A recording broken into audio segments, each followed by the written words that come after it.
بسم اللہ الرحمن الرحیم۔ کتاب شرعی پردہ، پارٹ نمبر 1۔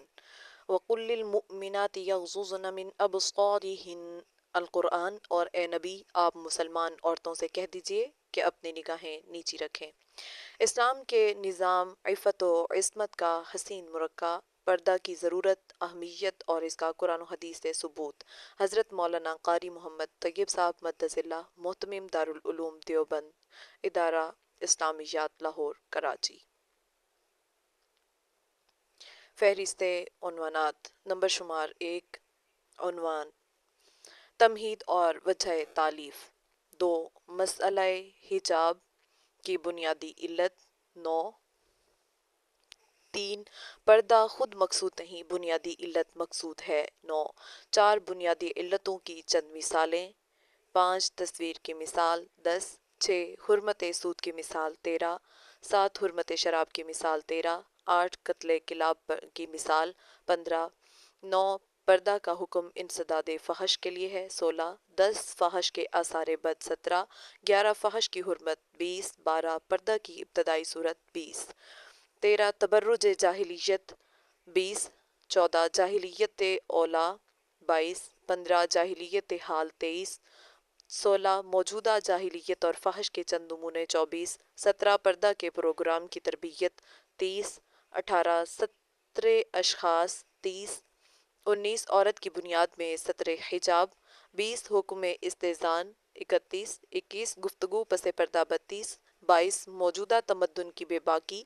33۔ 23۔ عورت کے باہر نکلنے کی شروط۔ 24۔ معاشرتی قیود۔ 34۔ 25۔ عباداتی قیود۔ 35۔ 26۔ عورت کی امامت کی پردہ کی نوعیت۔ 45۔ 27۔ عورت کی انفرادی نماز میں پردہ کی وضع۔ صفحہ نمبر 50۔ 28۔ مسئلہ حجاب اور مسئلہ ستر۔ 51۔ 29۔ تمدنی قیود۔ 61۔ 30۔ خیالی پردہ۔ 62۔ 31۔ حجاب کی جزیات کا خلاصہ اور منشاء شریعت۔ 64۔ 32۔ حجاب اور بے حجابی میں مشرق اور مغرب کی عورتوں کا موازنہ۔ 65۔ 33۔ پردہ کے بارے میں یورپ کی رجحانات۔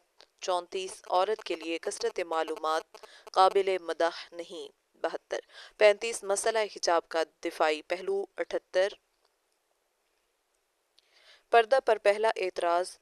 37۔ دوسرا اعتراض اور اس کا جواب۔ 84۔ 38۔ عورتوں کی خرابی صحت کا اصل منشا۔ 99۔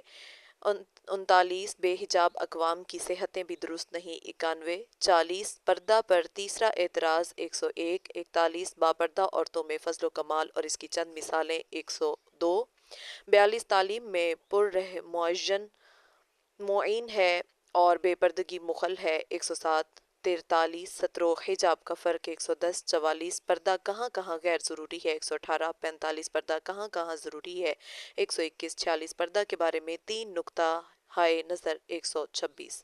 بسم اللہ الرحمن الرحیم۔ تمہید اور وجہ تالیف۔ الحمدللہ وسلام علی عبادہ الذین اصطفیٰ۔ پردہ اپنے مقررہ حدود کے ساتھ ایک شرعی حکم اور دینی ہدایت ہے جس کی بنیادی کتاب و سنت، ان کی فقہی تشریحات اور تعامل سلف میں قائم ہے، اور وہ انہی بنیادوں پر ہر دور میں بلا انقطاع امت مرحومہ کا معمول رہتا آ رہا ہے۔ وہ کوئی فرضی یا اختراعی چیز نہیں جسے کسی فرقہ یا سوسائٹی نے ہنگامی مصالح کے تحت تجویز کر لیا ہو اور اس کے سواج پذیر ہو جانے سے مسلمانوں کے ماحول میں اسے خواہ مخواہ شرعی حیثیت دے دی گئی ہو، کہ نہ یہ واقعہ ہی ہے اور نہ ہی اس جامع دین اور اس کے مکمل اور محفوظ شرعی دستور زندگی کے شایع نشان ہی ہے، جس میں نہ کسی کمی کی گنجائش ہے نہ زیادتی کی، مگر ایک عرصہ سے اس کے ساتھ فطری اور عملی طور پر افراط و تفریط کا برتاؤ کیا جا رہا ہے، جس سے عوام کی نظر میں شرعی حیثیت اور بنیادی حقیقت مشتبہ ہو گئی اور وہ مختلف شکوک و شبہات اور سوالات کی اماج گاہ بن کر رہ گیا ہے۔ اس مسئلہ میں صحت نظر کے ساتھ جہاں تک عملی فرو گزاشتوں کا تعلق ہے، چونکہ ان کا ارتکاب فرو گزاشتی سمجھ کر کیا جاتا رہا جس کی زد عقیدہ و نظر پر نہیں پڑی، اس لیے معمولی تنبیہ و موعظت کارگر ہوتی رہی اور صرف بیان حکم کافی ثابت ہوا۔ موجودہ دلائل کے مورچے قائم کرنے کی ضرورت پیش نہیں آئی، لیکن جب سے مغربی تہذیب کے زیر اثر بے پردگی کی مسلسل مشق نے نقطۂ نظر میں بھی فرق اور خلل پیدا کر دیا، جس کے ماتحت پردہ و بے پردگی دونوں ہی نے افراط و تفریط اور ایک دوسرے کے رد عمل کی صورت اختیار کر لی، جس سے اصول اور حدود دونوں مشتبہ ہو گئے۔ ایک طرف پردہ کی شرعی حدود کو علماء کی تنگ نظری کا ثمرہ کہا جانے لگا، اور دوسری طرف کھلی بے پردگی کی جگہ پردہ دری کو نہ صرف مصلحت وقت بلکہ منشاء شریعت باور کرایا جانے لگا۔ ادھر اس کے برعکس ایک طرف تو پردہ کے بارے میں کسی شرعی گنجائش کا سامنا لایا جانا بھی پردہ دری بلکہ شرعی خلاف ورزی کا مرادف قرار دیا جانے لگا، دوسری طرف پردہ کی کتنی ہی رواجی تنگیوں اور پردہ نشینوں کی رسمی جکڑ بندیوں کو بھی پردہ کے بنیادی حکم کی حیثیت دی جانے لگی، تو ضرورت پیش آئی کہ پردہ کے بارے میں استدلالی صورت اختیار کی جائے اور وجوہ و دلائل سے اس کی بنیادی حقیقت اور شرعی صورت واضح کی جائے۔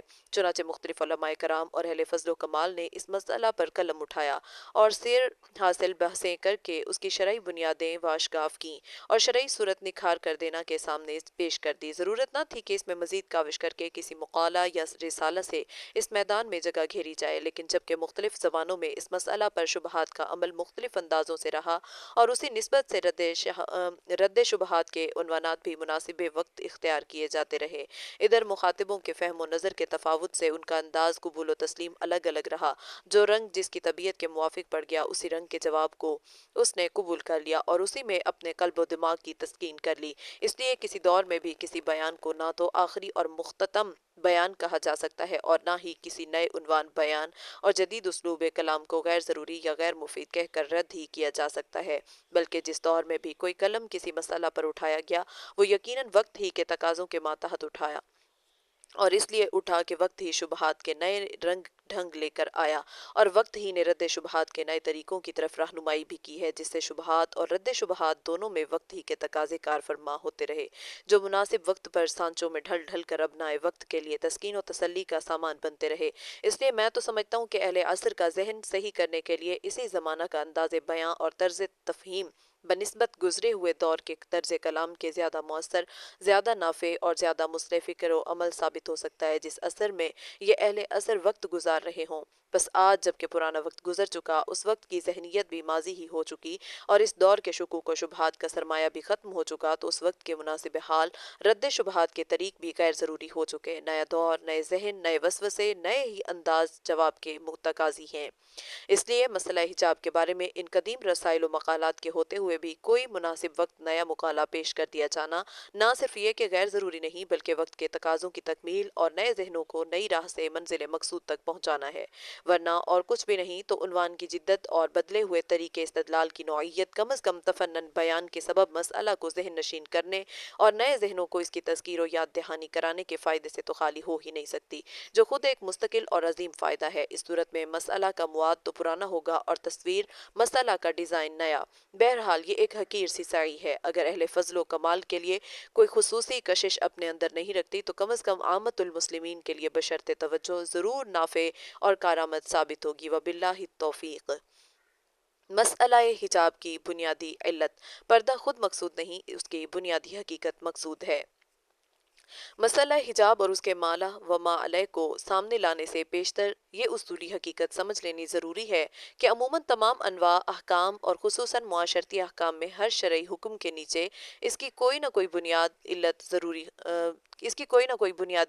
ضرور ہوتی ہے، جو اس حکم کا منشا اور مدار ہوتی ہے، اور اس علت کی بنا پر وہ حکم شارع حقیقی کی طرف سے وضع کیا جاتا ہے، خواہ وہ علت نص و آیت روایت کے الفاظ میں موجود ہو، جسے ہر کس و ناقص دیکھ سکتے یا معنی میں لپٹی ہو، جس تک مجتہد اور راسخین فی العلم ہی کی نگاہ پہنچ سکتی ہو اور وہی اسے اندر سے نکال کر باہر نمایاں کر سکتے ہوں۔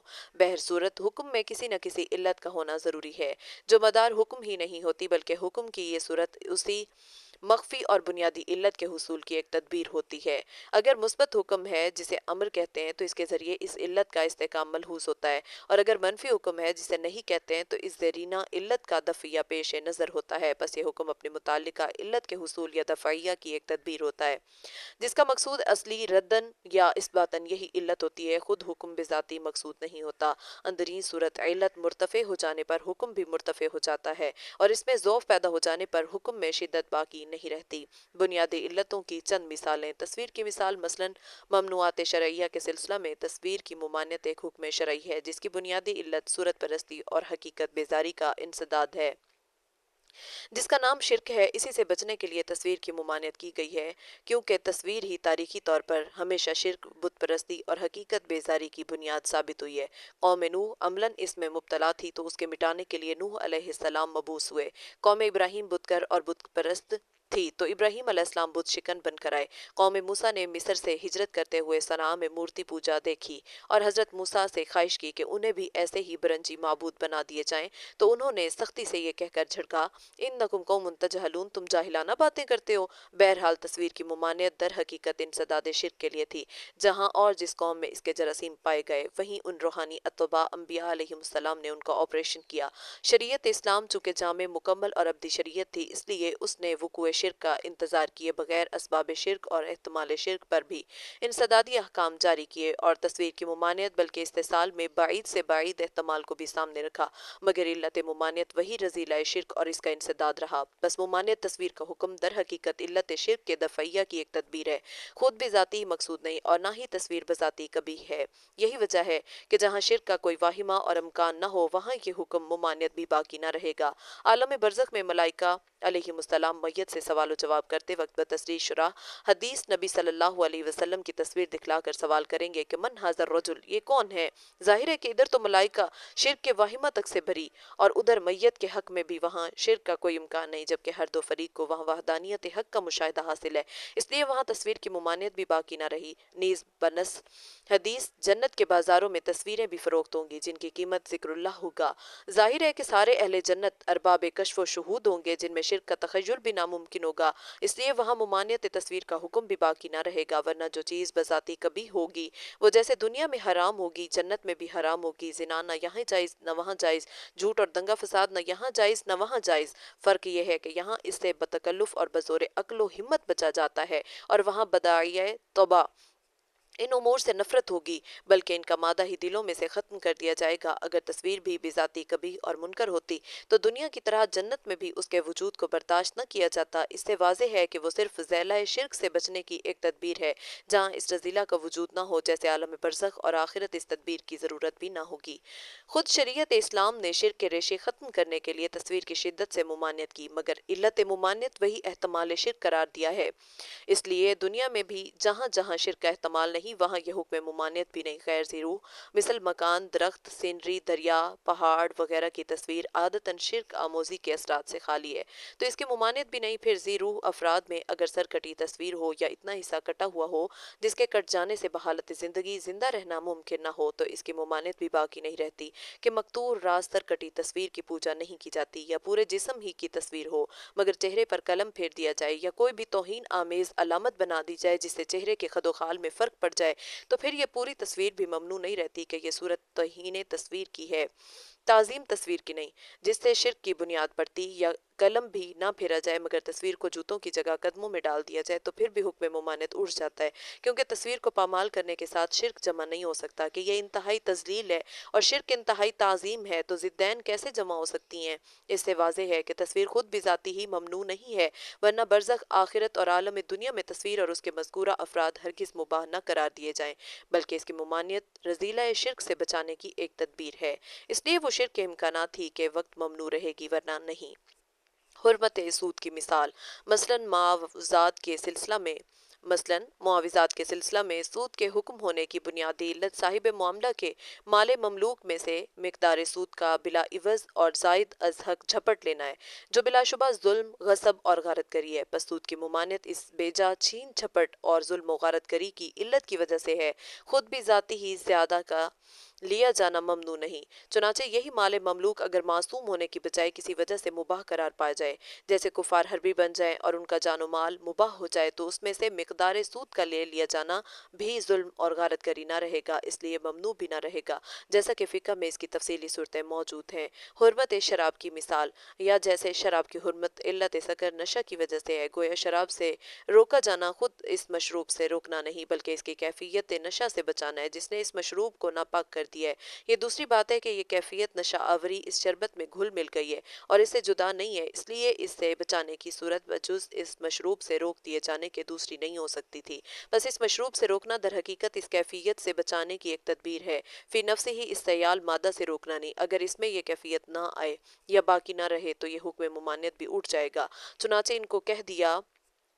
ان کو دیا کہ جور کے اس زلال اور نچوڑے میں جب تک یہ کیفیت پیدا نہ ہو یا ابھرنے نہ پائے جسے نبیذ کہتے ہیں تو اس پر شرع کی ممانعت کا فتویٰ بھی نہ لگے گا، حالانکہ یہ وہی سیال مشروب ہے جو نشاور ہو جانے کے بعد فوراً ہی زیر ممانعت آ کر حرام خالص بن جاتا ہے، جس کا نام اب بجائے نبیذ کے خمر ہو جائے گا، یا کسی سیال مادہ میں مثلا نشاوری کی کیفیت پیدا ہو کر کسی وجہ سے زائل ہو جائے، جیسے الکحل، دواؤں یا دوسری استعمالی اشیاء میں ملا دیے جانے پر اس کے کچھ مادی اجزاء تو باقی رہ جاتے ہیں مگر سیلانی کیفیت اڑ جاتی ہے، جس کے ذیل میں نشیلا پن بھی کافور ہو جاتا ہے، تو ایسے مشروبات کی ممانعت بھی نہیں آئی۔ جیسے خمر سرکہ بن جائے تو تبدل ماہیت سے وہی شراب اب بجائے حرام ہونے کے حلال ہو گیا، حالانکہ سیال مادہ وہی ہے جو پہلے تھا، تبدیل حیت نے صرف اس کے نشہ کی کیفیت کو زائل کر دیا ہے۔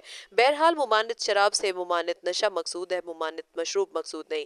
اندرین صورت اس مشروب کی ممانعت در حقیقت نشہ سے بچانے کی ایک تدبیر ہوئی جو تا بقا نشہ باقی رہے گی ورنہ رخصت ہو جائے گی، البتہ بقائے نشہ کی صورت میں شراب کا ایک ایک قطرہ اسی طرح حرام رہے گا جس طرح پورا جام و صبح حرام تھا، اگرچہ ایک قطرہ سے نشہ نہ چڑھے، کیونکہ اس میں بقدر حصہ و جثہ نشہ ضرور موجود ہے، خواہ اس کا احساس ہو یا نہ ہو۔ جیسے درخت یا بچہ کا نشو نما ہر ساتھ ہر پل ہوتا رہتا ہے مگر قلت مقدار کی وجہ سے اس کا احساس نہیں ہوتا، سال 2 سال میں جب اس کی مقدار معتد بھی ہو جاتی ہے تو مجموعہ کا احساس ہوتا ہے، بس اس عدم احساس کی وجہ سے اس مقدار قلیل کے عدم کا دعویٰ نہیں کیا جا سکتا۔ اسی طرح قطرات شراب میں جزئی نشہ کے محسوس نہ ہونے کی وجہ سے اس کی موجودگی کی نفی نہیں کی جا سکتی۔ بہرحال شراب کی ممانعت نشہ سے بچانے کی تدبیر ہے، خود بذاتی مقصود نہیں۔ قتل کلاب کی مثال، اسی طرح ذوف علت کی وجہ سے حکم میں بھی ذوف آ جاتا ہے کہ مدار حکم علت ہی ہوتی ہے، جیسے شریعت نے کتوں کے قتل عام کا حکم دیا جس کی علت کتے کی محبت تھی جو اہل جاہلیت کے ذہنوں میں رچی ہوئی تھی، بالکل اسی طرح جس طرح آج کے نصرانی تمدن میں عیسائیوں کے قلوب پر کتوں کی محبت مستولی ہے، اس علت کے استحصال کے لیے شریعت نے ابتداً کتے کے جنس کے قتل عام کا حکم صادر کیا، مگر چون محبت کم ہوتی رہی دوں اس حکم کی شدت بھی ختم ہوتی رہی۔ ابتداً ہر کتا واجب القتل تھا، جب محبت کم ہو گئی تو یہ حکم سیاہ کتوں تک محدود رہ گیا، جب محبت کا یہ درجہ بھی نکل گیا تو حکم ممانعت بھی اٹھ گیا اور فرما دیا گیا ما لنا وللکلاب، ہمیں کتوں سے کیا تعلق ہے، ان کے استحصال کی فکر رکھیں، وہ بھی ایک امت ہے امتوں میں سے۔ اور جب کتوں سے اعراض اور نفرت قائم ہو گئی تو پھر اس کی بعض انواع کے کام میں لانے تک کی اجازت دے دی گئی، جیسے شکاری کتے کے شکار کے لیے، حفاظتی کتے کی حفاظت کے لیے، البتہ اس استعمال سے احتمال تھا کہ کہیں محبت عود نہ کرائے، تو یہ حقیقت ظاہر کر کے اس کے اختلاط عام سے روک دیا گیا کہ ملائکہ اس بیت میں داخل نہیں ہوتے جہاں کتا ہوتا ہے۔ بہرحال ہمارا مقصد واضح ہو گیا کہ قتل کلاب کا مسئلہ محبت کلاب کی بنا پر تھا، چون محبت گھٹتی گئی دوں حکم میں ذوف آتا گیا، تا ان کا استحصال علت سے آخرکار یہ حکم عام ختم کر دیا گیا، جس سے واضح ہوا کہ قتل کلاب کا حکم ان کی محبت سے بچانے کی ایک تدبیر تھا، خود بھی ذاتی ہی مقصود نہ تھا ورنہ منسوخ نہ کیا جاتا۔ پردہ کا حکم انسداد فحش کے لیے ہے، ٹھیک اسی طرح عورت کا پردہ بلا شبہ ایک شرعی اور دینی امر ہے، لیکن وہ خود بذاتی ہی مقصود نہیں بلکہ ایک ایسی مہلک اور خطرناک علت سے بچانے کی تدبیر کے طور پر رکھا گیا ہے جو انسانیت، انسانی فرد اور انسانی سوسائٹی سبھی کے لیے سم قاتل ہے، اور اس کے متعدی اثرات سے کسی بھی وقت قومیں تباہ و بربادی کے کنارے لگ سکتی ہیں۔ اس مہلک علت کو قرآن حکیم نے فحش سے تعبیر کیا ہے، جس کا دوسرا نام بے حیائی ہے، بے غیرتی، عریانی اور سیاہکاری ہے، اور یہ بلا شبہ اقوام کے لیے ہلاکت و بربادی کا پیش خیمہ ہے۔ فحش کے آثار بد، وجہ یہ ہے کہ فحش حیا و عفت کی ضد ہے، حیا کا تعلق عقل و خرد سے ہے اور فحش کا لاعقلی اور سفاہت سے۔ جانوروں میں برملا ایک نر اپنی اور دوسری کی مادہ پر جست کرتا ہے تو نہ اسے عجیب سمجھا جاتا ہے نہ اس حیوان کے لیے مہلک، اس لیے کہ وہ عقل سے خالی ہے۔ انسان ایسی حرکت کرے تو لوگ انگشتے بدنداں ہو جاتے ہیں کہ بہائم قسم کے بے حیا انسان بھی اسے بری ہی نگاہ سے دیکھتے اور برائی سے اس کا چرچا کرتے ہیں۔ فرق دہی عقل و بے عقل کا ہے، جس سے واضح ہے کہ فحش بے حیائی آئی تو دوسرے لفظوں میں انسانیت غائب ہو گئی، یوں کچھ عقل معاش یعنی کھانے کی عقل رہ ہی گئی، اور عقل معاد یعنی نجات اخروی حاصل کرنے کی عقل غالب ہو گئی، تو محض اس طبعی یا دنیاوی عقل سے انسانیت کا بھلا نہیں ہو سکتا، نہ ہی وہ اپنے کمال پر باقی رہ سکتی ہے۔ جب انسان انسان ہی نہ ہو، جانوروں کے زمرے میں شامل ہو جائے تو اس کے انسانیت کی تباہی اور بربادی میں شک کی کون سی وجہ رہ گئی؟ لیکن پھر بھی بربادی کا یہ منظر نظری ہے۔ عملی طور پر دیکھا جائے تو جو قومیں عقل خرد کے زوال یا ذوف و اضمحلال کے سبب ان وقتی لذات کو زندگی کا حاصل سمجھ کر اور انجام سے قطع نظر کر کے اس مہلک علت فحش کا شکار ہوتی ہیں، طبعی طور پر ان میں رشتہ زوجیت اور سلسلہ مناکحت بھی سست پڑ کر رفتہ رفتہ ختم ہو جاتا ہے، کیونکہ اس طبعی خواہش کی جب ایک نفسانی راہ نفس کے لیے متعین ہو جاتی ہے تو دوسری روحانی یا اخلاقی راہوں کی طرف خود ہی متوجہ نہیں رہ سکتا۔ مزدکیوں میں یہ فحش آیا تو اباحیت پھیل گئی اور عورت ایک وقف عام کی حیثیت میں آ گئی جسے ہر مرد ہر حالت میں استعمال کر سکتا تھا۔ سفح زنا پھیل گیا، نکاح رخصت ہو گیا، بولشویکیوں میں فحش پیدا ہوا تو وہی اباحیت آئی، نکاح کا حقیقی رشتہ کالعدم ہو گیا، عورت پر ہر مرد بلا روک ٹوک جست کرنے لگا، اور جہاں ایک طرف گدھوں اور کتوں میں یہ منظر نگاہوں کے سامنے آتا تھا وہیں دوسری طرف بے آئینی ہی وہی نظارہ ان انسان نما جانوروں میں بھی نظر آنے لگا۔ یورپین اقوام میں فحش کی کیفیات گھسیں تو وہاں بھی رشتہ نکاح ٹوٹ کر سول میرج کی صورت میں پیدا ہو گیا، جو ایک باضابطہ زنا ہے جس میں مذہب کی قید ہے نہ قومیت کی، اور سب جانتے ہیں کہ قطع نکاح کا اثر قطع نسب ہے، اور ان قطع نسب یا خلط نسب کا اثر آبائی اور خاندانی خصوصیات ہی کا نہیں، انسانی آثار کا کالبطلان، حقوق وراثت کی پامالی، بہیمی اخلاق کی آبیاری، آدمیوں کا جانوروں کی طرح بے خصوصیت، بے حق اور بے خانما ہو جانا ہے، اور سب کے ساتھ اس جنسی ہوس کا ہمہ وقت تسلط یا انسانی نسل کی تقلیل ہے یا بہائم صفت انسانوں کی وقتی تکثیر ہے، اور دونوں صورتوں میں نسل انسانی کی تباہی ہے۔ اس صورت میں نہ مکارم اخلاقی باقی رہ سکتے ہیں، نہ شرافت طبع قائم رہ سکتی ہے، اور نہ انسانی جوہر ہی چمک سکتے ہیں، نہ نیکی اور بدی کا امتیاز قائم رہ سکتا ہے، نہ معروف و منکر کی تمیز ٹھہر سکتی ہے، نہ حیا و عفت اور نیک ترینی کا مادہ ہی جم سکتا ہے، جو روحانی بربادی کی آخری شکل ہے۔ مادی اور روحانی دونوں طرح کی ہلاکتیں مسلط ہو جائیں تو انسانیت اور انسانی قومیتیں اپنی اصل پر کب باقی رہ سکتی ہیں؟ پھر ہو سکتا ہے کہ کسی عام عذاب کا شکار بن کر یہ طبقہ کا طبقہ ہی ختم ہو جائے، جیسے قوم لوط ختم ہو گئی، یا کسی ہمگیر بیماری اور وبا سے جیسے طاعون اور آتشک وغیرہ میں پھنس کر زندگی اور اس کا حقیقی لطف کھو بیٹھے۔ بہر صورت انسانیت بچائے خود باقی نہیں رہتی۔ یہ فحش اس طرح آخرکار قوموں کی تباہی و بربادی پر منتج ہوتا ہے جیسا کہ ہم نے دعویٰ کیا تھا۔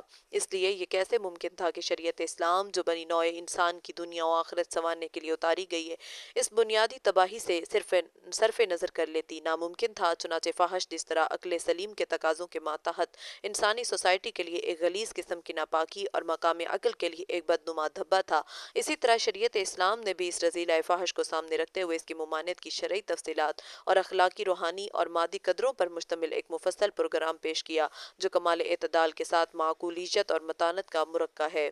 فحش کی حرمت: اس نے سب سے اول فحش کی جنس کو ممنوع اور حرام قرار دیا۔ فرمایا ان اللہ یأمر بالعدل والإحسان وإیتاء ذی القربى وینہی عن الفحشاء والمنکر۔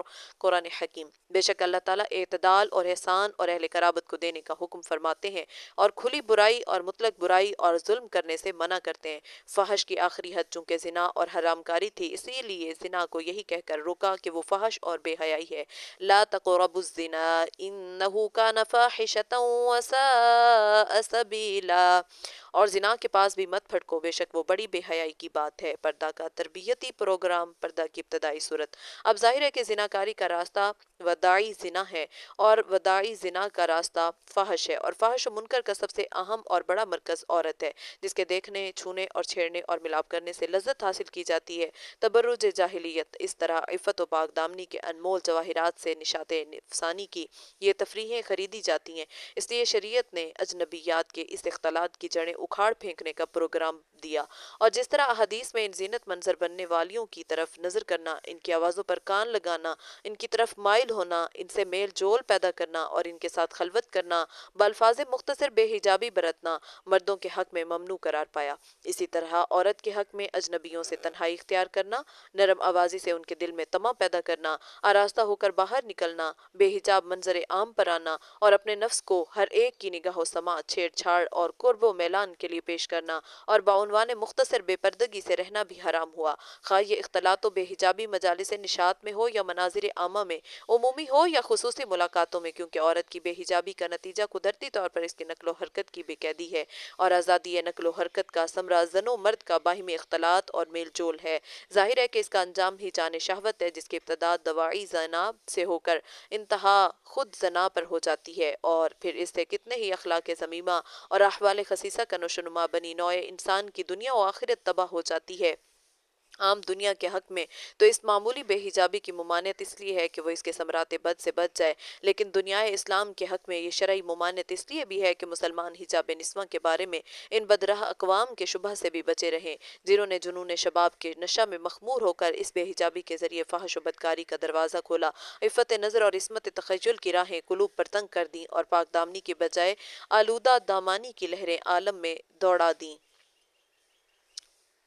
جاہلیت اولا، آج سے کئی ہزار سال پیشتر حضرت نوح و ادریس کے درمیان قرون نیز زمانہ فترت یعنی حضرت اقدس صلی اللہ علیہ وسلم اور حضرت عیسیٰ کے درمیانی دور میں، جن کو قرآن نے جاہلیہ اولا فرمایا ہے، عورت کی یہ بے حجابی و بے قیدی اپنی انتہا پر پہنچ چکی تھی۔ ان قرون میں عورت ایک نمائش اور مفاد عامہ کی چیز سمجھ لی گئی تھی، اس کے حیثیت کسی مخفی خزانہ کسی نہ تھی جو صرف اپنے ہی حقدار کے کام آ سکے، بلکہ ایک وقفی دولت کی مانند تھی جس سے ہر کس و ناقص ہر حالت میں فائدہ اٹھا سکتا تھا، زیور و پارچہ اور عطریات سے آراستہ ہو کر گھر کی چہار دیواری سے باہر نکلتی، مستانہ چال ڈھال اور ناز و انداز سے مردوں کو اپنی طرف مائل کرتی، پھر اس بیرونی زینت و نمائش کے ساتھ ساتھ اعضائے بدن کی عریاں حیثیت اور تمام محاسن جمال نگاہ بازوؤں کے سامنے پیش کرتی تھی۔ اس طرح ایک عورت اپنے شوہر اور عاشق کے درمیان بیک وقت استعمال کی جا سکتی تھی، غرض عفت و ستر اور عصمت و پاک دامنی کی حقیقت سے ہی نہیں بلکہ صورت سے بھی نہ آشنا ہو کر ہر اس تلذذ سے جو عورت کے ذریعے مرد حاصل کر سکتا تھا، مرد کو مستفید کرنے میں اس بے حجاب عورت کو دریغ نہ تھا۔ رحم ماضیہ کی ان میں ناجائز نمائشوں، حسن فروشیوں اور فحش کاریوں کو قرآن کریم نے تبرج جاہلیہ کے عنوان سے ظاہر فرمایا۔ جاہلیت حال، آج کی شہوت راں قوم بالخصوص یورپ کی عیاش مگر متمدن اقوام کا شیوہ بے حجابی اس حد پر پہنچ چکا ہے کہ جاہلیت اولا بھی اس سے شرما کر زیر زمین چھپ گئی۔ یورپین لیڈیوں کا تبرج، نیم عریاں لباس، دلربایانہ گل گشت اور بے حجاب خروج، اور اس کے ساتھ مردوں کا حیا سوز رویہ جس کو قانونی زندگی کی شکل دے کر تہذیب و تمدن کے نام سے پکار دیا گیا ہے، جاہلیت اولا کا نقش ثانی بلکہ اپنی نوعیت میں اس سے کہیں بڑھ چڑھ کر ہے۔ یہ وہی فتنہ ہے لیکن یہاں ذرا سانچے میں ڈھلتا ہے۔ آج کی عورت بلا شبہ قانوناً آزادانہ حقوق رکھتی ہے، لیکن اس آزادی کے معنی اس کے سوا کیا ہے کہ وہ بلا روک ٹوک نیم عریاں لباس میں سڑکوں اور تفریح گاہوں میں نکلتی ہے، بے حجاب بلا نقاب اپنے برہنہ سینہ اور گلو کی نمائش کرتی ہے، پوری بناوٹ کے ساتھ اپنی دلربایانہ چال ڈھال سے راہگیروں کو اپنی طرف مائل کرتی ہے، اور اس حسن نمائی کے ذریعے کنواری اپنے لیے متعدد دوست اور بیاہی شوہر کے بہت سے حریف پیدا کر لیتی ہے، شوہروں کی اذن و مرضی کی پرواہ کیے بغیر آشناؤں سے علی اعلان اختلاط، بے تکلف بات چیت، ہنسی اور دل لگی اس کا شیوہ ہے۔ غیروں سے خلوت گزینی میں شوہر کو مخل ہونے کا قانوناً کوئی حق نہیں کہ عورت اپنے حقوق میں آزاد ہے، جس کے معنی یہ ہے کہ تمدن جدید کے فرائض میں سیاہ کاریوں کا روکنا نہیں بلکہ ان کی راہ میں سہولتیں بہم پہنچانا ہے۔ موجودہ جاہلیت اور فحش کے چند نمونے، اس کا نتیجہ یہ ہے کہ بدکاری کے ساتھ قومی حمایت شامل حال ہے۔ سالویش آرمی، یورپ کی وہ خادم قوم اور محافظ بے کساں جماعت جس کا قیام خبرگیری خلق اللہ کے نام سے کیا گیا ہے، اس کا ایک کام یہ بھی ہے کہ یورپ میں جن ماؤں کو ناجائز بچوں کے جننے میں دشواریاں پیش آتی ہیں ان کے لیے زچہ خانہ اور زچگی کا انتظام کرے۔ اس مشن کی ایک رپورٹ کے حوالے سے نیو یارک کا رسالہ میڈیکل کرائنگ اینڈ گائیڈرسی 1828 لکھتا ہے، جس کا اقتباس فارورڈ کلکتہ میں شائع ہوا ہے، آج سے 20 سال قبل ان زچہ خانوں کی آبادی پختہ عمر عورتوں سے قائم تھی جو ہر طرح سوچ سمجھ کر بدکاری کرتی تھی، لیکن اب صورتحال بدل گئی ہے۔ اب ان زچہ خانوں میں بڑی تعداد نوعمر طالبات علم اور ان کم سن لڑکیوں کی آنے لگی ہے جن کے دن ماں بننے کے بجائے اسکول میں حاضری دینے کے ہوتے ہیں۔ آخری اعداد کے بموجب ان کی تعداد 42% ہے۔ ان لڑکیوں کی اوسط عمر 16 سال ہے۔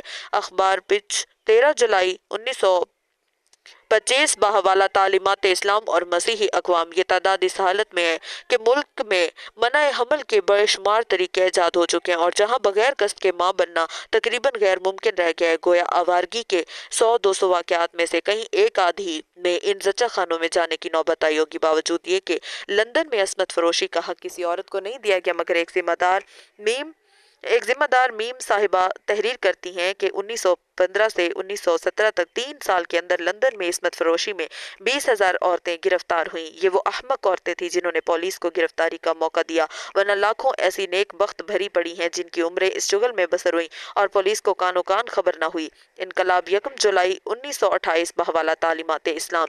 جان بھی لکھتا ہے شہر نیویارک میں اس وقت 40,000 بازاری عورتیں موجود ہیں۔ اس تعداد میں وہ لڑکیاں داخل نہیں ہیں جنہوں نے اپنے گھروں، ہوٹلوں اور دوسرے پبلک مقامات میں رفاہ عامہ کا کام جاری کر رکھا ہے۔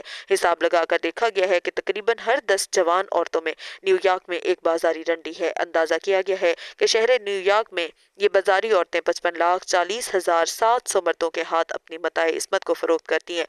گویا دن بھر میں 15,180 مرد بازاری عورتوں کو استعمال کرتے ہیں، جس سے تمام امراض خبیثہ کے شکار ہیں۔ انقلاب 1 جولائی 1928 بحوالہ تعلیمات اسلام۔ رسالہ محشر خیال جون 1935 کی اشاعت میں لندن کی باضابطہ لائسنس لے کر اعلانیہ بدکاری کرنے والی عورتوں کی تعداد 30,000 شائع ہوئی ہے۔ ظاہر ہے کہ اگر 24 گھنٹے میں ایک عورت سے بدکاری کرنے والے مردوں کی تعداد بھی رکھ لی جائے جو ایسے احوال میں کم سے کم ہے، تو ثابت ہوگا کہ لندن میں باضابطہ طور پر اعلانیہ روزانہ 1,50,000 مرد زناکاری کے مرتکب ہوتے ہیں اور ایک سال میں 45 لاکھ